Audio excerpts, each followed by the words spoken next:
Question number 3, Paul Goldsmith. Order. I've called Paul Goldsmith. Mr. Speaker, my question is to the Minister of Finance and asks, what reports has he received on business and economic conditions in New Zealand?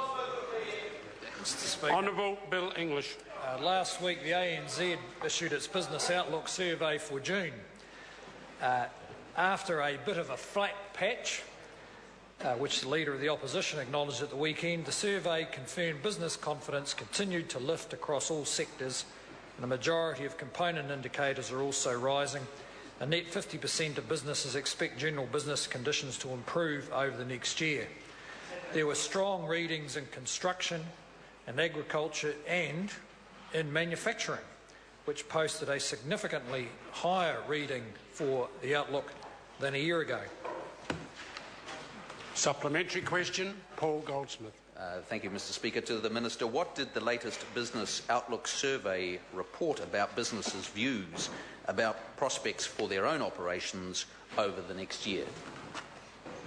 Honourable Bill English. Mr. Speaker, the survey confirmed that firms remain upbeat about prospects for their own businesses as well as for the wider economy. A net 45% of businesses expect better times over the year ahead for themselves. Similar positive themes were apparent across the rest of the survey. For instance, profit expectations are the highest since April 2010. Among the best news in the survey is that a net 17% of firms expect to increase employment, the highest reading in 2 years. Investment intentions are at their highest level since late 2003.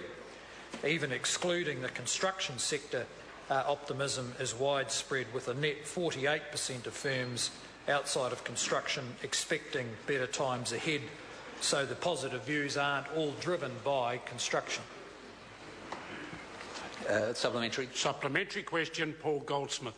What reports has he received on the employment intentions of businesses in light of the general pickup in business conditions? Honourable Bill English. Mr. Speaker, the Westpac McDermott Miller Employment Confidence Index was issued this week, increased for the 4th quarter in a row. The index now stands at cautiously optimistic levels, the highest level since September 2011. The improvement in employment confidence isn't surprising following employment statistics showing that the unemployment rate is falling. It also noted that the official data can be volatile, and job opportunities and the net percentage of people reporting wage increases have picked up. However, these levels remain low by pre-recession standards, and there is much more work to do to see the better outlook for business confidence actually translated into more jobs and higher incomes. Supplementary question, the Honourable David Parker. Has he been advised that the most recent job ads data from the ANZ shows job advertisements declining a seasonally adjusted 3.8% in May, which according to the ANZ quotes would be consistent with the sharp recoil in the unemployment rate?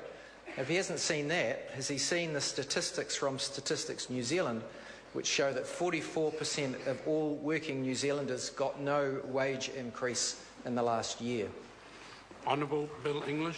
Mr. Speaker, I have seen those statistics, which is why I made the point that the indicators are cautiously optimistic, and I'd emphasise the caution.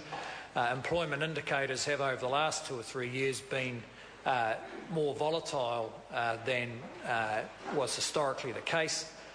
However, in the light of forecasts of 2 to 3% growth in the economy and rising business confidence, the outlook for employment continues to improve rather than deteriorate. Supplementary question, Paul Goldsmith. To the Minister, if the Minister had to name one sector that has contributed to the more positive outlook for business conditions and the economy, what would that sector be? Honourable Bill English. Well, Mr. Speaker, there are any number of sectors I could point to that have contributed. Some of them totally opposed by the opposition, such as the oil and gas sector. But one which has had their attention is the manufacturing sector. So I thought I'd pick that one. Since the beginning of 2009, the manufacturing sector as a whole has grown by 9.2%. How much? 9.2%, as measured by GDP by industry. However, there was scope for it to grow because that's a very good point. In 2008, under the Labor government, it shrank 12%. Order. Order. Order. Order. Order. Question number 4, Dr. Russell Norman. Dr. Russell Norman.